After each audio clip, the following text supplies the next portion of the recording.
ओम श्री गुरुवे नमः। रोगों का नामकरण तथा भेद। संसार में रोगों के नाम भी भगवान के नामों की भांति अनंत हैं, किंतु जैसे वास्तव में भगवान एक ही हैं, उसी प्रकार से रोगों का प्रमुख कारण तथा रोग एक ही है।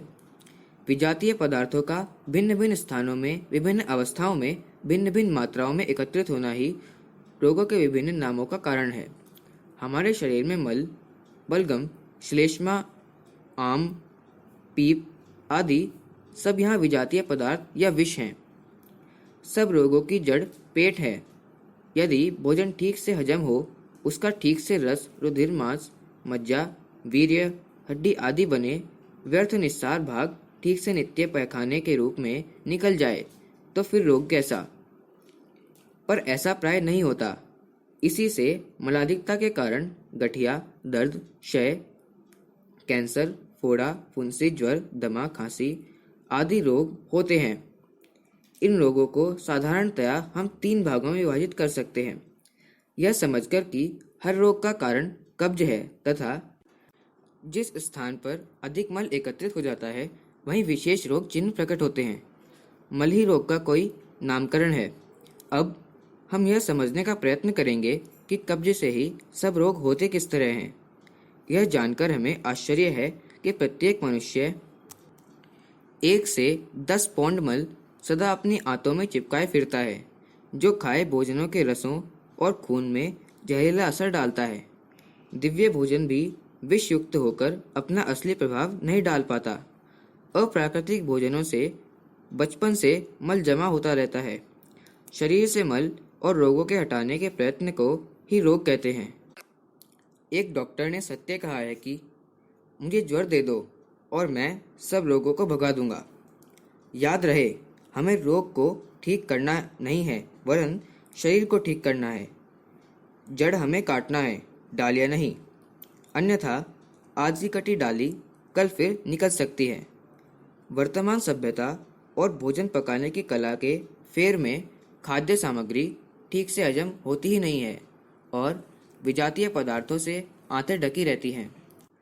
अतः अक्सर तो भोजन के रस को ठीक प्रकार से शोषण करने में असमर्थ होती हैं। शरीर में श्लेष्मा तथा उसके विष के अतिरिक्त यूरिक एसिड, टॉक्सिन्स तथा खाई हुई दवाइयाँ भी रहती हैं। भोजनों के कुछ अस्वाभाविक अंश तथा दवाइयाँ कभी शरीर से निकलती ही नहीं और जमा होती रहती हैं। प्रत्येक स्वस्थ कहे जाने वाले या समझे जाने वाले व्यक्ति में यह भोजनों का व्यर्थ भाग विष तथा दवाइयाँ होती हैं। यह उसका छिपा या अप्रकट रोग है। इसे हम गुप्त रोग या रोग का बीज कह सकते हैं। जब कभी ये एकत्रित विष आदि ज्वर, जुखाम या अन्य ढंगों से प्रकृति जीवन की रक्षा और शरीर की शुद्धि के लिए निकलता है, तो हम उसे तीव्र रोग कहते हैं।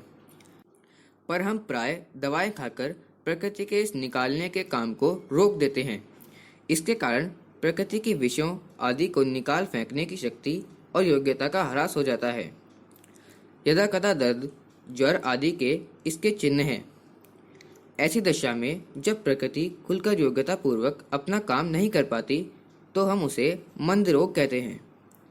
जब मल, भारों की ताप, श्लेष्मा, विष आदि की पराकाष्ठा हो जाती है और उनके प्रभाव से शरीर के अंग विकृत होने या नाश होने लगते हैं, जैसा क्षय रोग तथा कैंसर आदि में होता है, तो हम उसे नाशात्मक रोग कहते हैं।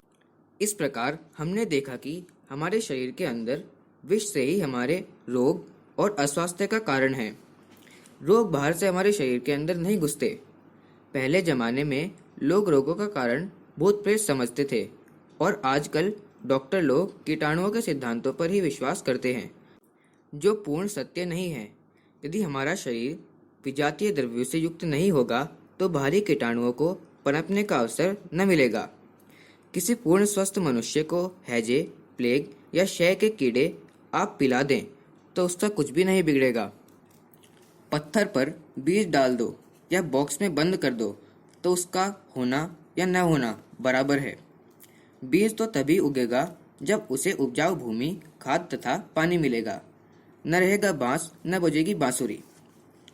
अब भोजनों द्वारा न विजातीय द्रव्य पदार्थ एकत्रित होने दें और एकत्रित मलों तथा विषयों को खान पान में संयम करके फल और शाकों को खाकर, एनिमा लेकर, स्वाभाविक रहन सहन अपनाकर आदि प्रयत्नों से निकाल फेंके तो कीटाणु हमारा कुछ न कर सकेंगे। पुस्तक जीवेम शरदा शतम, अध्याय 1, भाग 5। अगर आपको वीडियो अच्छी लगी हो तो वीडियो को लाइक करें और चैनल को सब्सक्राइब करें। धन्यवाद। ओम शांति।